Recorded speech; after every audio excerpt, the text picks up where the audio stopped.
how would I put it now? It's kind of a skill, right? And it's also a mindset. A mindset in the sense that you have to be able to think a certain way for you to be accountable, right? I will be presenting, so I'm just going to share my screen now.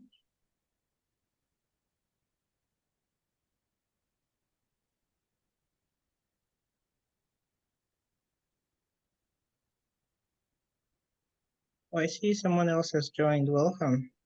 Yeah, welcome, Mirelli.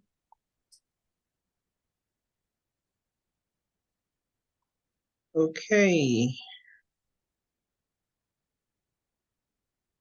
All right. So hi everyone. I hope I am audible. I will be sharing these slides with you. And if you have any questions, please just note them down and I will look at them towards the end of the session. Anita, please keep me to time. At least if I can do about 40, 45 minutes, and then we can use the remaining time for question and answers. Yeah? Definitely. All right, thank you. So we're talking about building the culture of accountability and navigating professional responsibilities, like within this space of building culture and accountability. So people would technically ask, okay, what is the difference between um, building accountability and responsibility? Now, if you want to actually get a job, most times your job responsibility is listed. And that's usually what you read when you're reading a job description, a JD. Now, those responsibilities, a lot of people overlook it, but the people have actually taken time, the human resource of that company has taken time to describe the particular job that they want and responsibility they want you to do. So when you go into an environment, a workplace, and you decide that, okay, I'm not necessarily sure what I'm here for, probably because you're new to the environment. You need to remind yourself that you read a job description, you had responsibilities listed there, and that is what you're actually supposed to work on. Now, versus in terms of accountability now comes in terms of these responsibilities have been listed for on the JD, and now I'm working in this environment. Now, I personally have to be accountable to be able to say, okay, I own these responsibilities and I'm doing what I'm supposed to do, as opposed to I've entered the space and I'm clueless as to what I'm supposed to do. So we will look into this very quickly. I'd like to share a quick video because I would love for this to be an interactive session. I'm not going to play the entire video, but I just want to play it to a certain point, and then I'm going to ask a question. So please let me know if you can hear the audio of the video.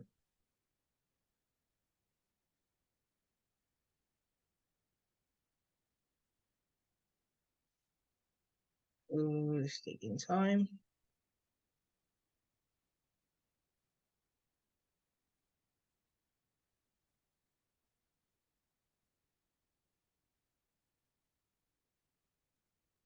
Sorry, just excuse me a minute. I'm not sure why it's taking time.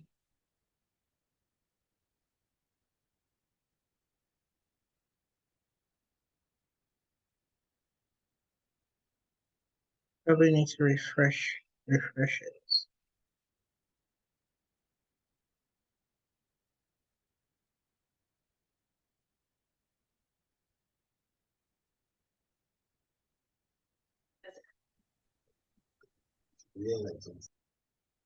Okay.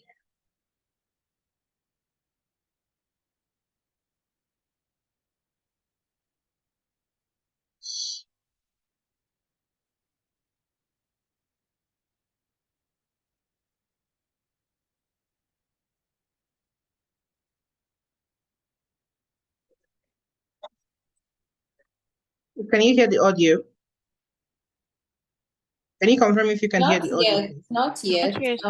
Play so we can see.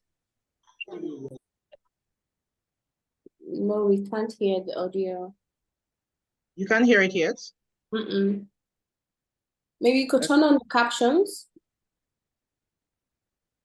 Yeah.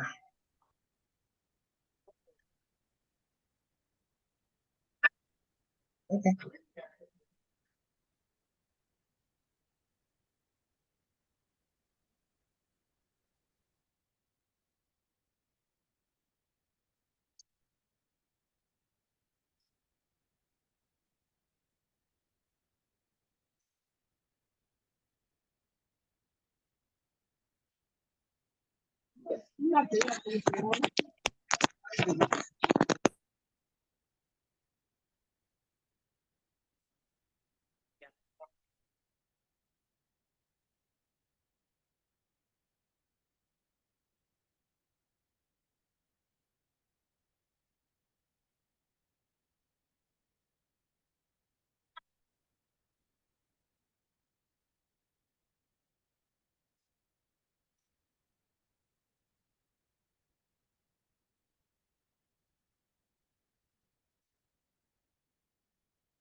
Okay.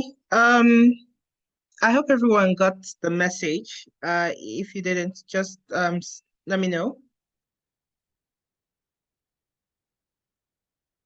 Hello. I think the general idea was the manager's approach to Adam's inability to bring in, his own quota at the end of the third month mark. Yes, so 3 months in a row. So that's what, I got. But everybody chip in, you could put in the chat, or you could as well speak up if you got what you got from the video. Yes, please. So we're actually meant to discuss how did Adam not practice accountability? So there's that from Adam's end. How did Olivia fail to practice accountability? What could each of them have done to improve that accountability?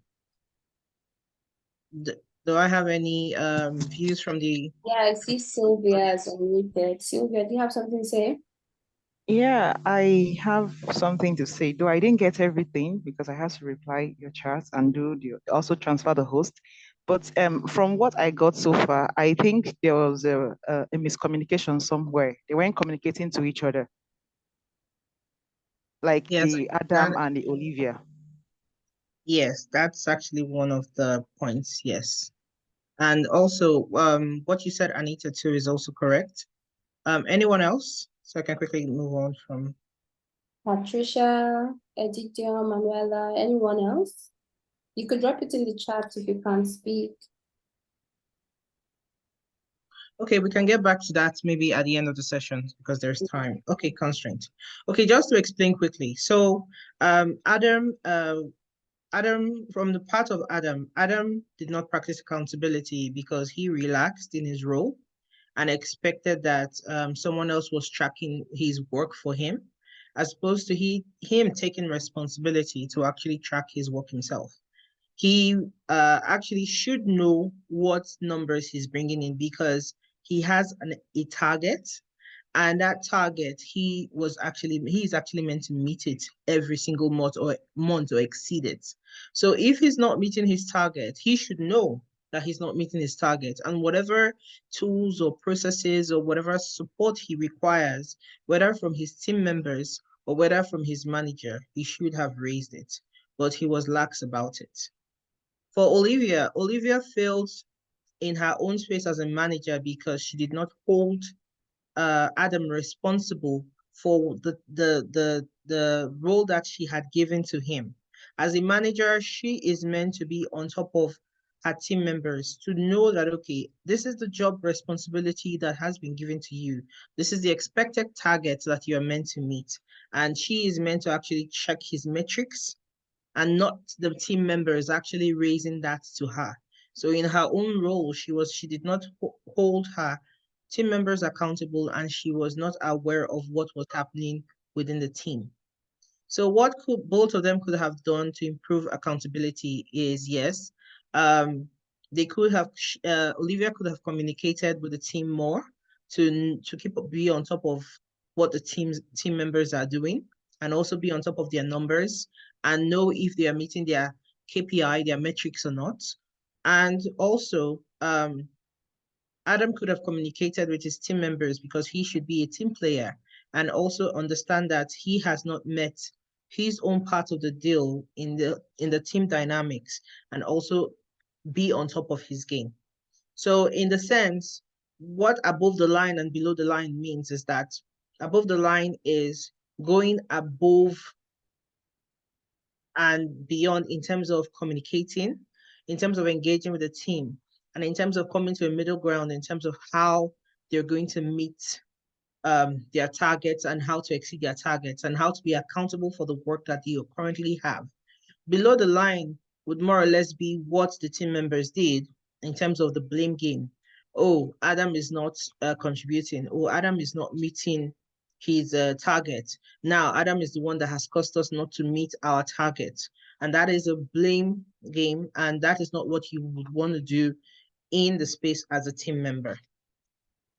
So moving on from this. Okay, so definition of accountability. Accountability is an unwavering commitment to take full responsibility of one's actions, decisions, and outcomes, regardless of their nature or consequence. It embodies a sense of duty to answer for the responsibilities entrusted to you, recognizing that your performance directly impacts the collective success of your team or your organization. Now, within this definition, it extends beyond fulfilling an assigned task. So in the sense that if you are assigned a task and you just do your task and you don't care about the result of what your task is fulfilling, then you're just more or less getting by. And in the sense, once you're actually being appraised or your KPI is being done for you at the end of the month, what usually you tend to see is she never went or she never went above and beyond. So once you extending beyond fulfilling your assigned task means going above what has been assigned to you to understand the full picture of what is assigned to the entire team and not just your own role. Willingness to stand by ethical and moral implications of your choices. So if you do make a choice, whether it's ethical, whether it's moral, right? You need to stand by your choices. That's accountability. And that actually is your path to leadership.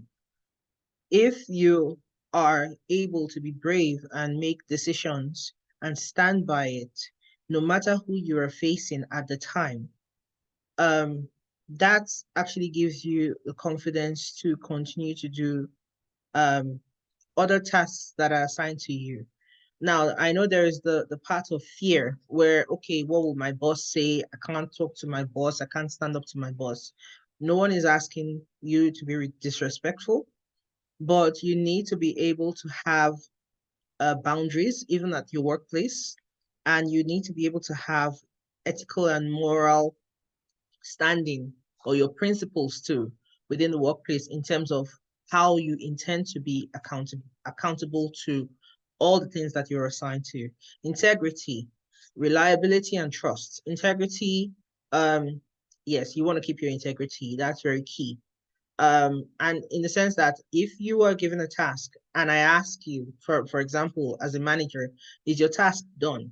Do you have a view of what's happening with the team, right? If that communication back to me is something just to allow, just to say, okay, I need to tell this girl something, so she just goes. I will take that information and go and use it, but you don't know where I'm using it, right? And it might have an inverse impact on and cascade upwards, which might cause a big problem. So it's always good to be, reliable, trustworthy, and your integrity, so that every time you are spoken to, they understand that okay, this particular person, oh wow, this person, I can trust whatever this person tells me. And I'm very, very sure that this is the outcome of what this person is telling me. Understand the significance of your contribution. No matter how small your task is, it goes a long way. The person who has given you that task needs that information or needs to use whatever it is that they've asked you to do for something. So it's adding towards a pile of different activities, even within a project itself, to be able to give value to the customer. So you need to understand the significance of your contribution and not just your small contribution within the whole setting or the whole project. And then commitment to excellence. You need to be committed to excellence. So importance of accountability in the workplace, it instills a sense of responsibility and ownership, fuels a sense of camaraderie and mutual respect among team members, promotes transparency and open communication, and a growth mindset. So accountability is the bedrock upon which a successful and thriving workplace is built.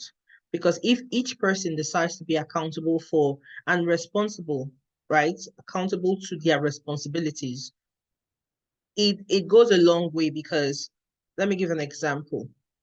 You're given a task as a team member, right? And you're working maybe in a 5-man team.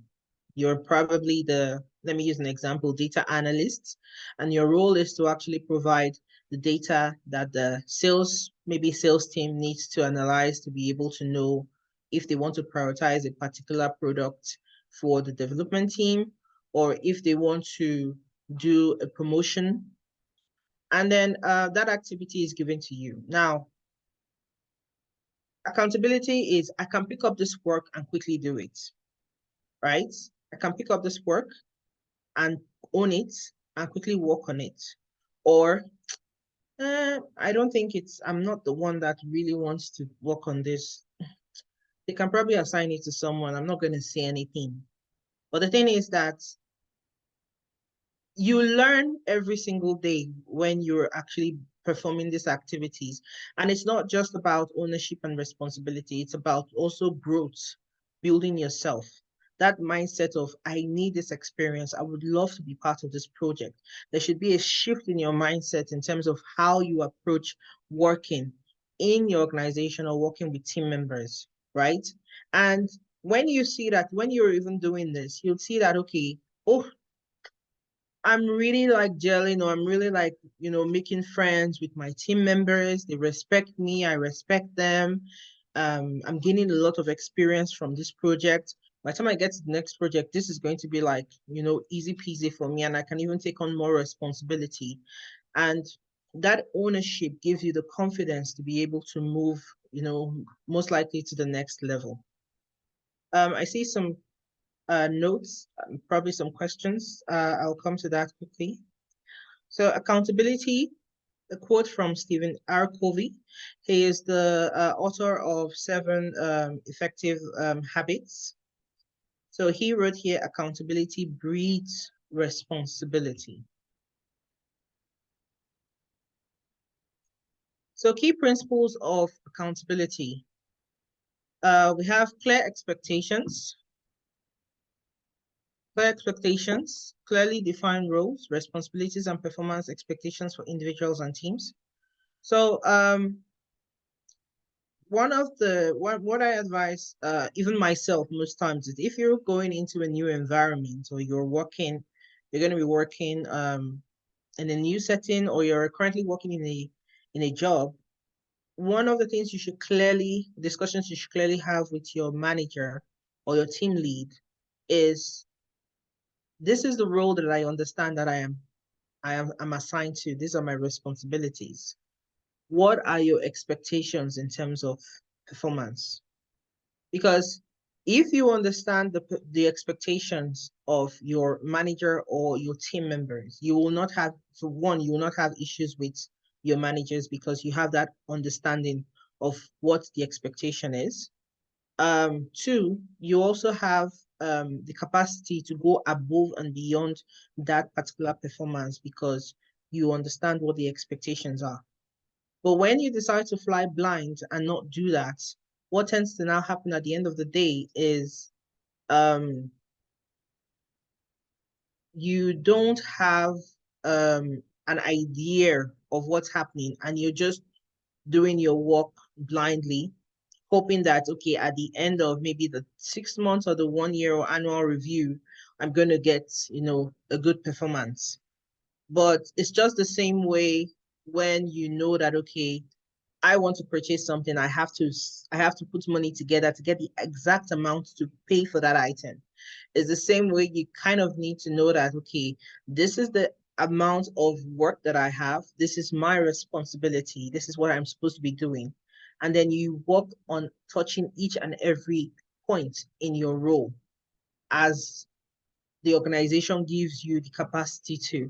And even if you see something that is even slightly outside of your role, but it's something you're interested in, then you can actually do that too, because that also shows that you want to go above and beyond, right? Ownership and responsibility, encouraging individuals to take ownership of their actions, decisions, and outcomes regardless of the results. Yeah. So whatever actions or decisions that you make, you need to be able to say, okay, I stand by this particular decision. I know a lot of people are, and including myself, are afraid to fail, but failure actually helps you learn. Um, so I would encourage, you to own your actions, your decisions, and the outcomes of those decisions. I can tell you that I'm very aware of some people that I have worked with previously who are still in a particular role just because they can't make decisions. And that does not help you in that growth that you would require in your space.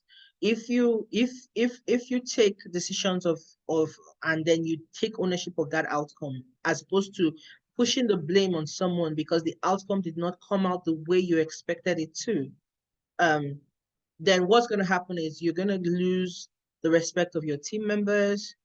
You have people start to grumble, and people might not want to work with you anymore because you're not showing them that you're not respecting them as team members. You're not showing them that I have integrity or I can be trusted, because they want to, okay, you have proposed something and everyone is like, okay, let's try that. Now if it fails, fine, but the thing is, every single person has learned from it, and then you take that learnings, do a retrospective, and then now see what could have been done better. Yes, it might probably have an impact where the team lead or the manager, but the thing is that if as a team, like, everyone is owning it and accountable, they're not going to tell every single person to go. They're actually even going to be more impressed that, okay, you made the decision, You took ownership of this. I can see the quality of a leader in you. Transparency and honesty. Yes, open communication is very key. In reporting, report your progress, your challenges, your results. So as opposed to saying, oh, I didn't have this tool to work with. Oh, my computer crashed. Oh, my application did not open. And then there's silence from your own end. There's no communication to your team members that you are having that difficulty. You've been given a timeline to achieve a particular task and you don't communicate because you're like, "Ah, all I need to tell them is I wasn't able to do this because of this. Those are excuses, more or less. And you've not taken that ownership to say, okay, I really need to get this task done. I need to be able to communicate my challenge to my manager, my team member, whoever it is I'm working with, so that I'm given the opportunity or I'm given something else to work with. Now, that honest communication also is very key. Demonstrating consistent behavior and delivering on commitments, thereby building trust among team members. I've basically talked about it. So being consistent, being reliable in the sense that I know that if I go to Anita, Anita is going to sort me out like immediately because she takes ownership of her space. I know that if I send this email, she'll be on top of it. I don't have to, keep chasing her to respond to my email. That immediate response of, okay, I have an email. I personally, using me as an example, I really don't like seeing notifications in my mailbox. So I tend to more or less, no matter the amount of mails I have, I try to go through it because it may be important. But I tell people too, if it's very important, because I might probably have a whole lot of emails, please drop a message. And it's the same thing I do. If I drop a message, you also have to lead by example. You can't not be doing it and tell other people to do it. I drop an email, I'm up from my seat, I'm walking towards the person to say, this is very important. Please, I just sent you an email. Kindly check, kindly give me feedback. So your follow-up game should also be very, very, very, very, very, on top of you should be on top of things because if you really need that thing to go out, that task to close, then don't just send the email and be like, okay, I sent the email, then 2 days passes, but you should have completed that task that day. In fact, within minutes or within hours. But because, oh, I sent an email to her, she's not responded yet. No, it's your responsibility. You take ownership to say, I need to finish my task because I need to send it out and I need to be sure that the team has it and can use it. So I need to be able to follow up and interact with this person and get my own task prioritized. Then learning from mistakes, viewing mistakes as opportunities for growth and improvement, taking responsibility for learning from them, overall goals and missions of the organization. So you learn from these mistakes. The result-oriented focus, prioritizing achieving measurable outcomes and holding individuals accountable for their contributions to these results. Um, there's feedback and constructive criticism, providing and receiving feedback in constructive manner to facilitate continuous improvement and development. So you can also ask for feedback from your team lead, your managers, even your team members, just to know, okay, am I doing this right? Are you guys getting value from what I'm working on or what I'm doing? Are the results that I give you usable? Can I use what has been, provided? So and that feedback to you helps you, to be able to know how to adjust, know how to either better engage or interact and all of that. Um, Alignment with organizational goals, ensuring that the individual actions and decisions align with the sorry, I missed this out, aligns with the organization. So that means that whatever goals that the organization has, whatever work you're working on, should align with the goals of the organization. Your work or task should not be, off tangent or you're doing something else that has nothing of no value to the organization. Problem-solving orientation, encouraging individuals to proactively identify and address challenges rather than avoiding or deflecting them. So when when you raise your challenges, right, brainstorm with the team, find, a way to solve the problem so that, as collectively, they can either support you or you can support them. And that is where, in terms of going the extra mile, in terms of, okay, I can help you. I'm done with my own task. What is it you're struggling with? I can support you. Or you're done with your own task, or you're having challenges. Let's go meet the manager together, or let's engage this person together just to be able to solve this problem. Or let's brainstorm, think about it, and see how to either avoid the issue or to solve the problem. Then taking initiative to assess one's own performance and holding oneself accountable for personal growth and development. You are your own. Nobody's going to improve you for you. You have to improve yourself. So you have to reflect, self-reflect, and also assess yourself to say, okay, this is where I started from, this is where I am now, and this is where I want to be. And when you actually do that assessment of yourself, you can, now see, okay, am I growing or am I stagnant, or can I take on more responsibilities? What is the next step, right? In terms of what I am doing, am I accountable? Have I been taking ownership of my jobs? And then you reevaluate yourself. And also you can actually seek feedback from your manager, your team lead, or your team members. So this is another video, but I don't know, the last one didn't really, you didn't really hear that, but I'm still gonna try and play this. This is very short.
Okay, so I know I don't have enough time. We'll come back to that. Let me just quickly go through.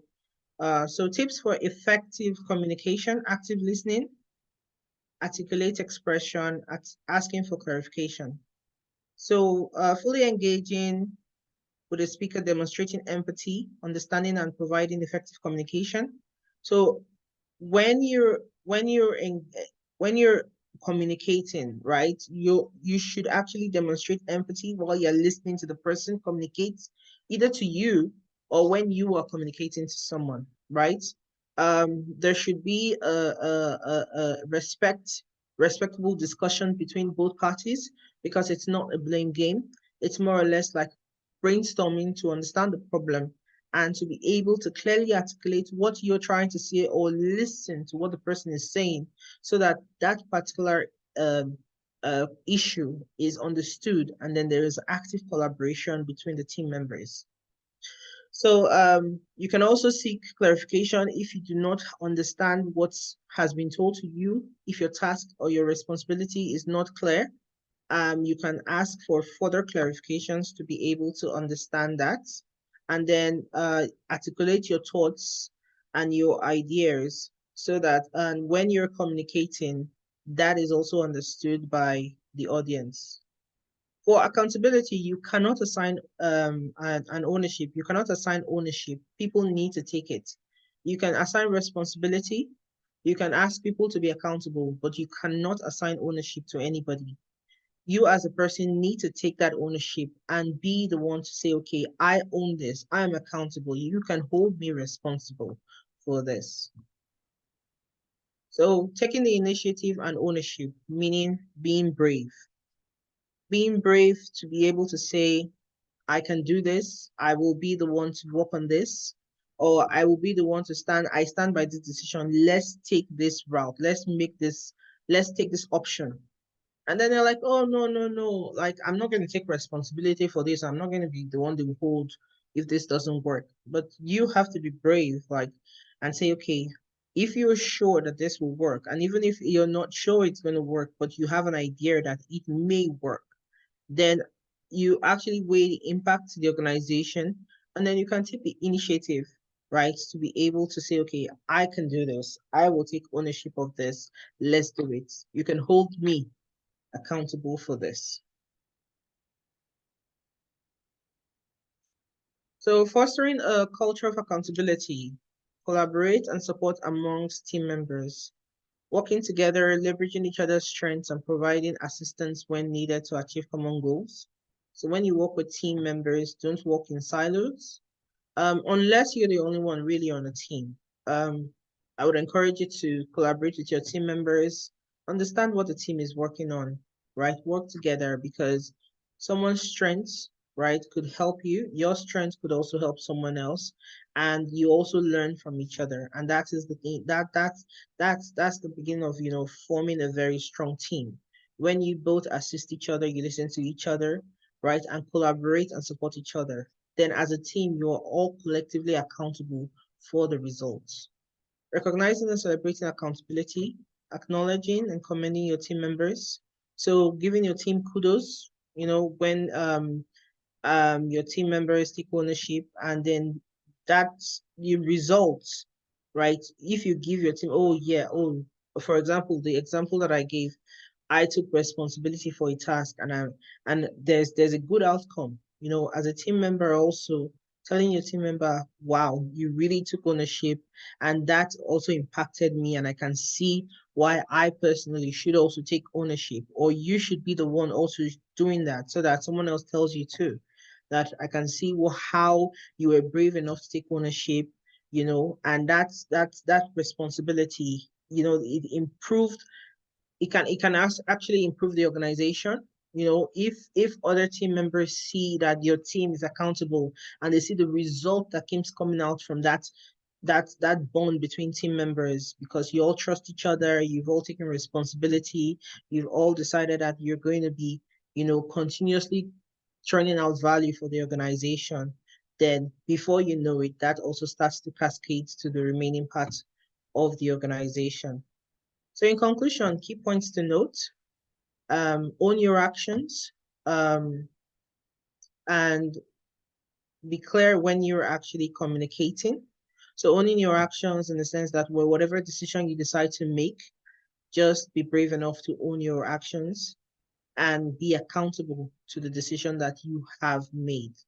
Clear communication, be concise, and be clear in communicating to whether your leader, your team members, your top management, even in your personal life, to whoever it is you're communicating to.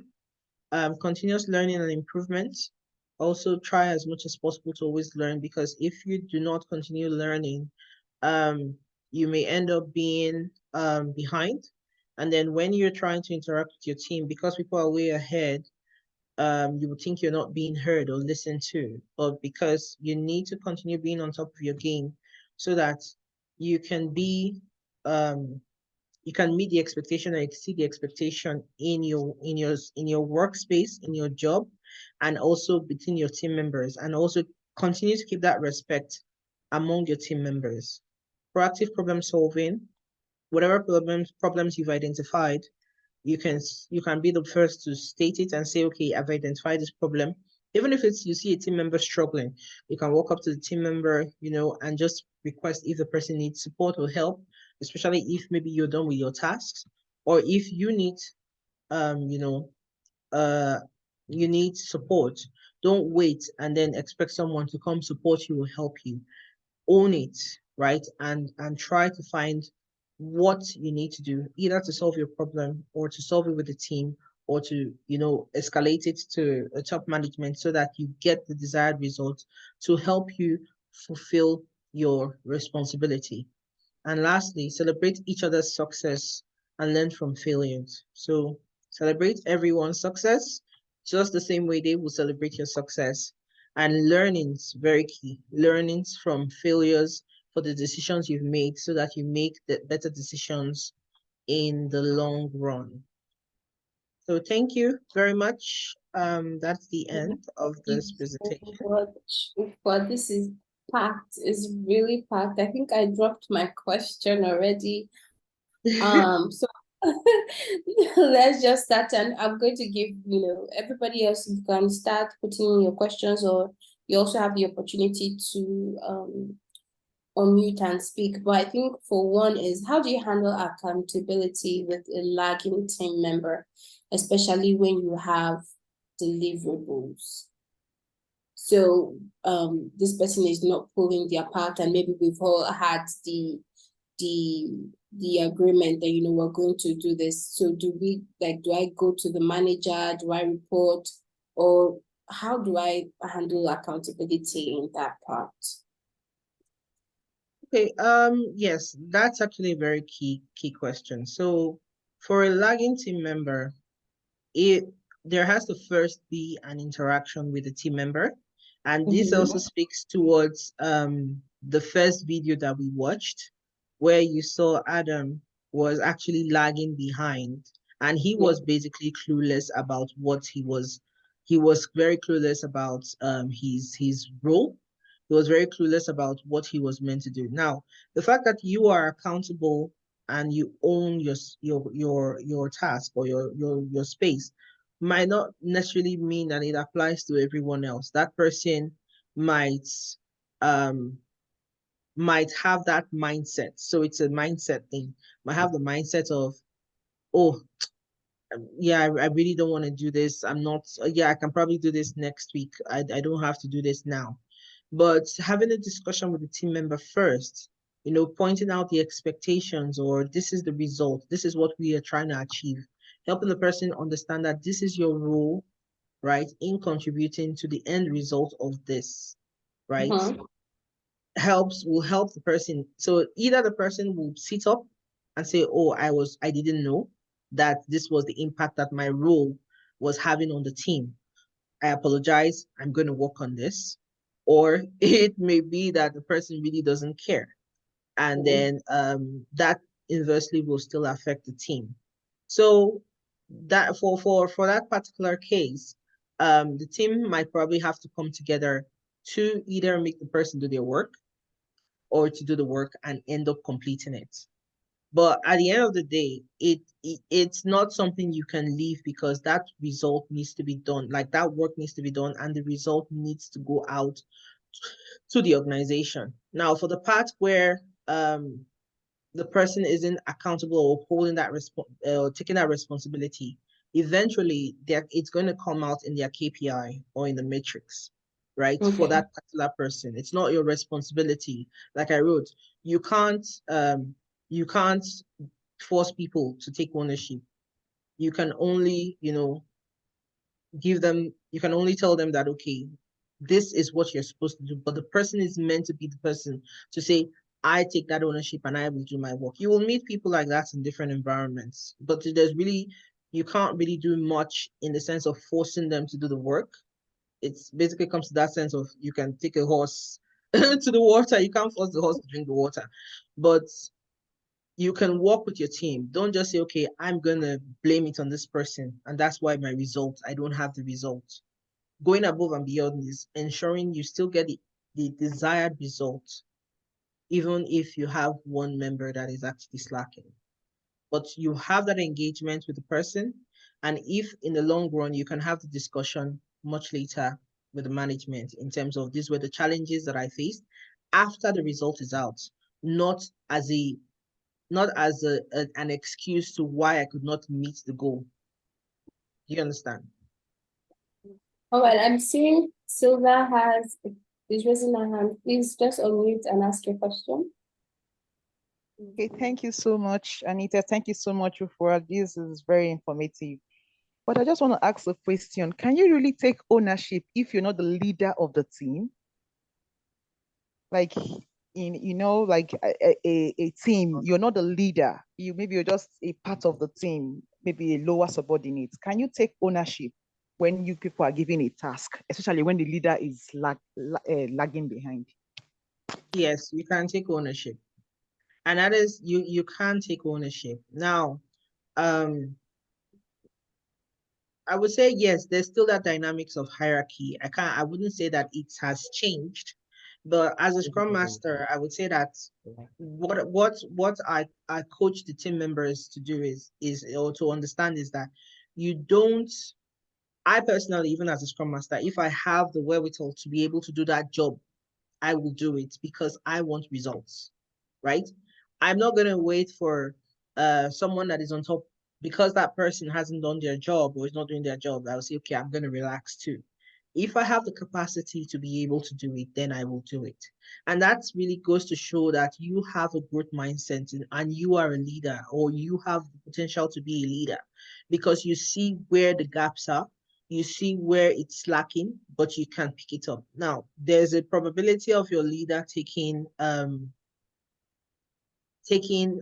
what do you call it? Taking credits for the work that you end up doing. But just understand that the you that have done that part, other people have seen it. And the person who hasn't done their job, they have also seen it. And eventually that communication will actually cascade to your leadership, right? So eventually you are building yourself and you would see that before long, you may even be the one promoted ahead of the leader. So you shouldn't be looking at what the person is doing. You can have the conversation and say, we expected this from you. This is our expectation of you as our leader. And if the person doesn't end up still picking up their role, no, nothing stops you from taking it on yourself. Does that Hi, answer your Silva. Does this answer your question?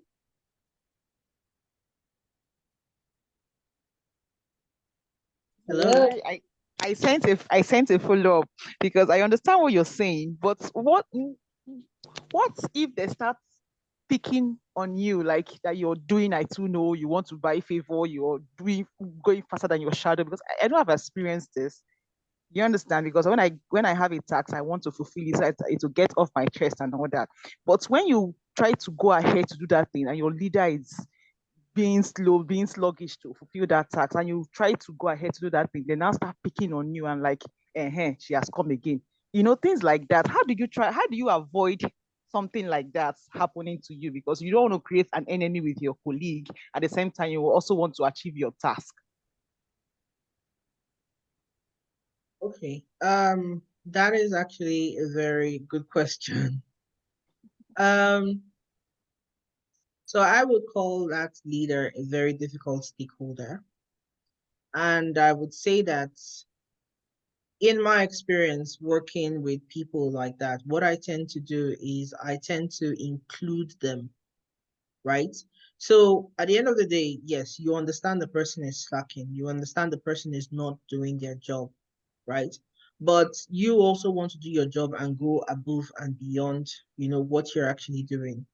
But do not try and make it look like, okay, I have done your job and then now I'm going to go and, you know, I'm more or less going to report directly above you to whoever it is, or I'm going to state it to the person that I was the one who did this job.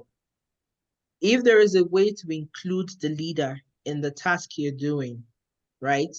Include them just so that there is, an understanding between both sides.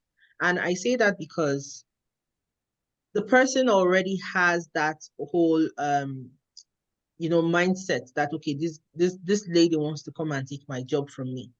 But the thing is Mm. that if you include the person in what you're doing, even if you know that you have a higher thought process, or if you know that I am working beyond the capacity of this person, but you need to respect the fact that the person is your leader.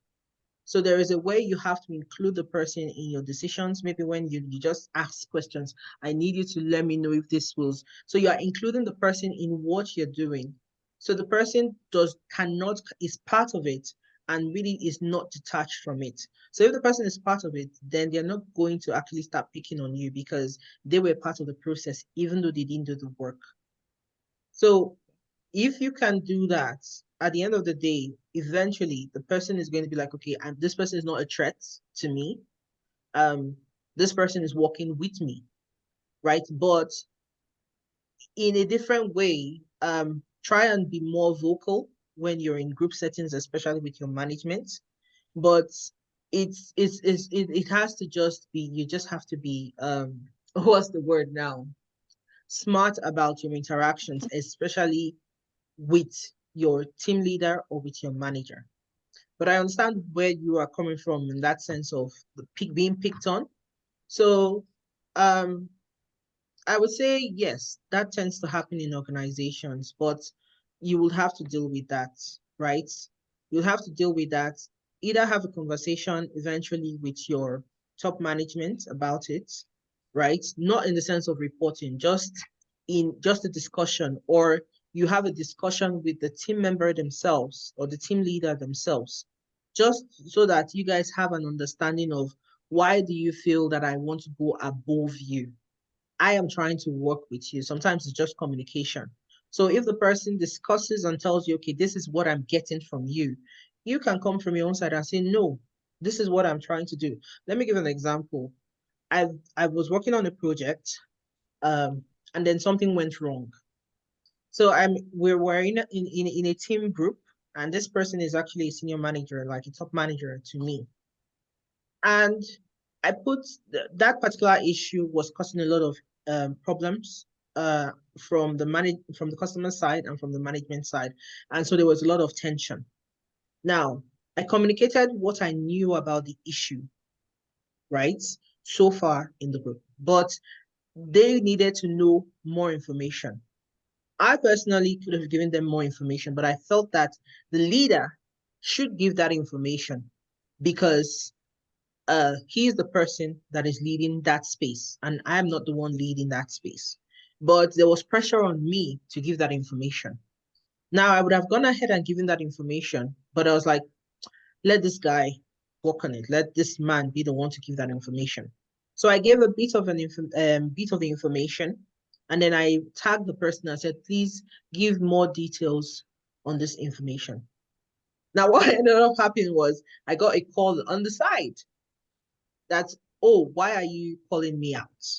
Why are you making me look like I don't know what is happening or what's going on? So I just had a frank conversation with the person and said, this is the issue we're facing, right? He said, yes. Who is managing it in your space? Who is supposed to be managing it? He said, oh, based on the issue that we're facing right now, because it was an operational issue, I am the one, and myself and my managers are supposed to be the one managing it. Okay. Is your manager handling it right now? No. I am the one that is managing it. Do you have any project manager that is actually looking into this right now? No, I am the one managing it. Okay, so where do you expect me to get the information from? Okay, yes, you're supposed to get the information from me. By the time we had the back and forth conversation, it was clear to him that he was the one who had the holistic view of that information, right? And could actually give it to the person.